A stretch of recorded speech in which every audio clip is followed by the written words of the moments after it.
Iran के एक drone को मारने के लिए अमेरिका को 10 गुना ज्यादा पैसा बहाना पड़ रहा है। आप देखिए कि दोनों के लिए इस वक्त लड़ाई जो है ना वो मैच नहीं हो रही है। ईरान क्या कर रहा है?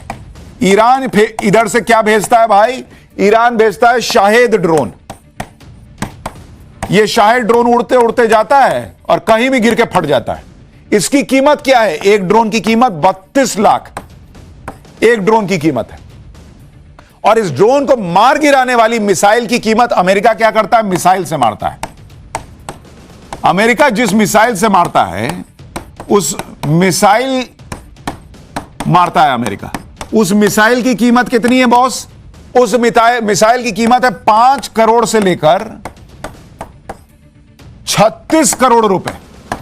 अब आप अंदाजा लगाइए कि ईरान ये लड़ाई कैसे लड़ रहा है।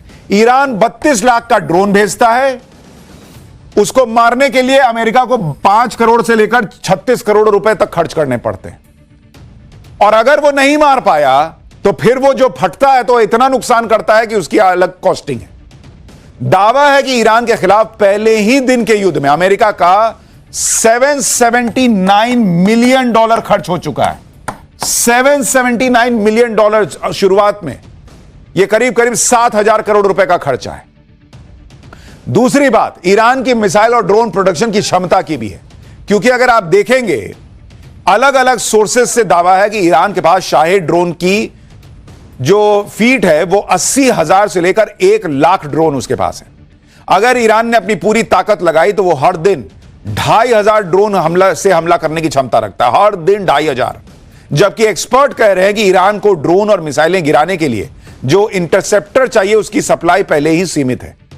जब पिछले साल ईरान पर हमला किया गया था तो 12 दिनों की जंग में अमेरिका ने इजराइल को बचाने के लिए 150 थर्ड इंटरसेप्टर का इस्तेमाल किया था, जो कुल स्टॉक का करीब 25% है।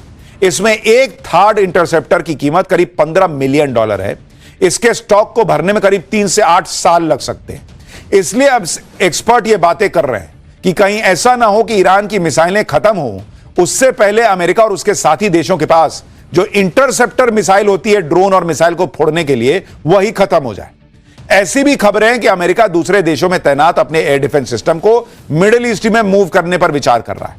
हालांकि अमेरिका और इजराइल मिसाइल लॉन्च करने वाले ठिकानों और भंडारण स्थानों को ढूंढकर नष्ट करने की भी कोशिश कर रहे हैं। इधर ईरान का दावा है कि वो जहां अटैक कर रहे हैं वहां कोई मिसाइल का भंडार ही नहीं है। वो कह रहे फोड़ लो, वहां कुछ है ही नहीं है। वो कह रहा है कि हमने तो पहले ही ठिकाने बदल दिए। यानी ये लड़ाई और इंटेंस होती जा रही है। ये लड़ाई और लंबी खींचेगी, इसके पूरे आसार लग रहे हैं, जो पूरी दुनिया के लिए तबाही लेकर आ सकता है। सस्ते ड्रोन और खतरनाक मिसाइल की ताकत के दम पर ईरान ने तबाही मचा रखी है। कोई सुरक्षा कवच इनको नहीं रोक पा रहा।